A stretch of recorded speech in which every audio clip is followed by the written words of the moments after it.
Okay, everybody, I've got problem number 2 from the Chapter 4 homework up on the screen here. What I wanted to do was walk through the facts that are given up here on the screen, and then what we can do is we can talk through how we would solve this problem, okay?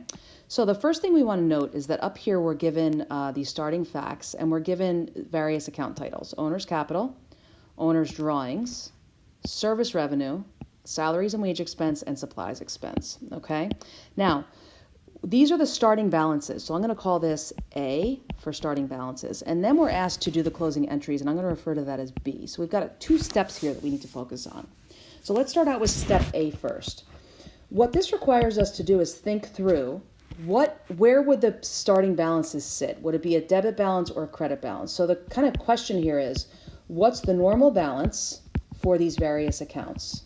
Okay, now we're revisiting logic from chapters 2 and 3 when we do this, but let's kind of just step through that. We have capital, we have drawings, we have revenue, and we have expense. Okay, now I'm not going to list out each account title, I'm just going to give the types of accounts. And what I want to know is, where's the balance for each of these account types go? Is it going to be a excuse me, a debit balance or a credit balance? Okay, so for capital, we've got 30,000. And what's the natural balance for capital? Is it debit or credit? How do we add to capital? And the answer, of course, is we credit capital. Okay, that's how we add to capital. For drawings of 2,000, it's going to be the reverse. It's going to be a debit. Okay, I'll put a debit in there. Remember that for debit, credit, debit means left, credit means right. And if you notice my shorthand here, we can shorthand debit as D or DR. We can also shorthand credit as C or CR. So those are just sort of basic abbreviations that you'll see in your text and also in the homework. So I put CR for here. I can also do DR for credit. Okay. Revenues. How do we add to revenue? Do we debit or credit? And our revenues, we've got 58,000. And if you need to refer to your notes, please go ahead, but that's going to be a credit. Okay, that's how we add. We add to revenue on the credit side. And then for expenses, now we've got 39,000 of salaries and wage expense and 7,000 of supplies. So for now, I'm just going to say 46,000 total of expense. And how do we add to expense?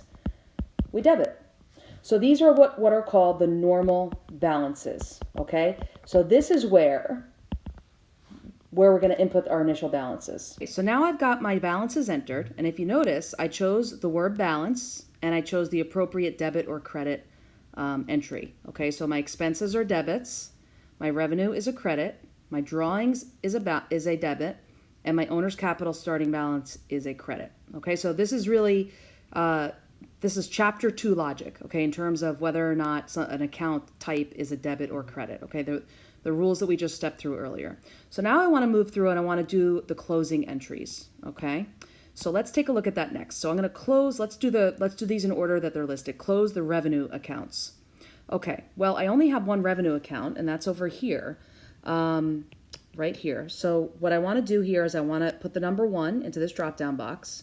And remember, the goal of closing an account is to get it down to 0, okay? So the way that I get a $58,000 credit balance down to 0 is I debit 58,000. Now, remember that with any kind of an entry, we need to, any kind of a journal entry or a T account entry, we need to have a second side of the transaction. So the 58,000 is being debited on the service revenue side. Well, what we're going to do over here is we're going to add the revenue to the income summary account. Okay? So in a journal entry, and you weren't asked to do journal entries here, but the journal entry for number 1 would be, and I can put it up here, it would be service revenue as a debit of 58,000. And then it would be income summary, which is a new account in this chapter, and that would be a credit of 58,000. Okay? So effectively, this is what we're doing as a closing entry for service revenue. Let's now step through the expenses. Because that's the next one, number 2. So we just did number 1, now let's look at number 2. So 2, we're going to come to our salaries and wage expense. We're going to credit out that existing $39,000 debit balance. Do the same thing for supplies expense. Now, I've got these 2 entries. They need a sort of a debit sort of side of the transaction. And we're going to come down here and use the income summary account again. Okay, 39,000 and 7,000. Now what I'm also going to do is there is a total option here, and I'm going to simply total out the amounts. I've got my starting balances loaded in the homework software, and now what I'm going to do is I'm going to complete this problem showing on the screen how we would fill this out. Just take your time with it, pause the video if you need to kind of understand the movement of the numbers. Okay, so the first thing to note, and actually I'm noticing here my service revenue I hadn't put in, so let me put that in as a starting balance. So notice how I've got my two starting balances for expenses are on the debit side, my starting balance for revenues on the credit. Owner's drawing is a starting balance of a debit. Another name for this is the normal balance. And then for capital, of course, also a credit of 30,000. So let's now close out the revenue accounts. Let's do that first. There's only one revenue account. Remember, to get an account down to 0, we can use the other side. If it's a balance of 58, we would debit on the other side to get it down to 0. And this is number 1, because up here, number 1 relates to closing the revenue accounts. Now, we debit 58,000 of revenue. What we also want to do is now move that 58,000 down to the income summary. So what we've effectively done is we've taken this 58,000 credit and we've moved it down to the income summary. So from the revenue account, we've moved it to the income summary account. We've done that through this debit credit logic of debiting the service revenue down to 0 and then crediting the new balance into income summary. Now let's do the same thing with the expense accounts, and what we're going to do is we're going to do the same thing and we're going to add these together, and I'll show you what I mean in a moment. So closing the expense accounts, we need to credit salaries and expense by 39,000, credit supplies expense by 7,000. If you notice, these two total up to $46,000, okay? And I'm going to put number 2 for each of these because that relates to step number 2.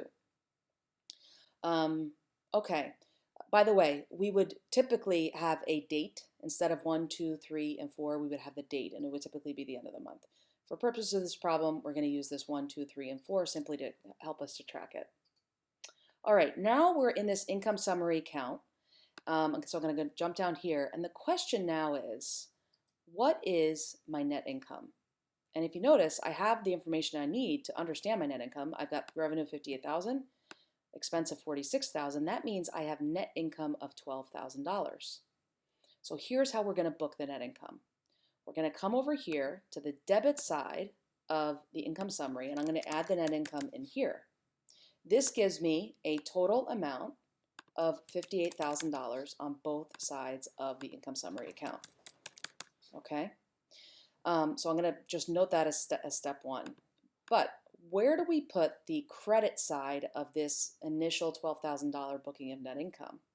And the answer is we come down here and we do a closing entry, closing out net income to the capital account.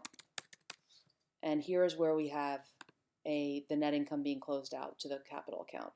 So this is definitely a new sort of step. I mean, I would encourage you, particularly, pause the video at this point if you want to just kind of review that step. The $12,000, you have to know that that is the revenue of 58 minus the expense of 46. And at the end of the day, we want our income summary to balance out. We want 58,000 equals 58,000. Same on the debit and same on the credit side. This box here will be blank, and that is because we don't have anything to put in there, okay? If we had a loss, then the loss would go in this box, and we would have nothing on the debit side. Okay, we have one final closing entry, and that's the drawings. That's step number 4. It's going to be similar to the other expenses we did, where we're going to choose number 4, have $2,000 up here. Okay, let's review our owner's capital. We've got a starting balance of 30,000. We saw that earlier. We also have the addition of net income of 12,000 and the reduction of capital of 2,000, which was the drawings from up above. That leaves us with an ending balance of owner's capital of $40,000. So the closing entries, what they helped us do is they helped us get our expense and our revenue accounts down to 0. That means that when we go into the next month, we're starting out with 0 balances in those accounts, which helps us kind of track the per month activity from a 0 sort of, starting point of 0 and then going forward in the month. Each month we're closing out those accounts to get a cyclical sort of view of the activity within the expense and revenue accounts. The same thing with the drawings. We are getting sort of a neat, transparent view into income summary. So we're seeing, okay, what was my total revenue? What was my total expense? And did I have income or loss?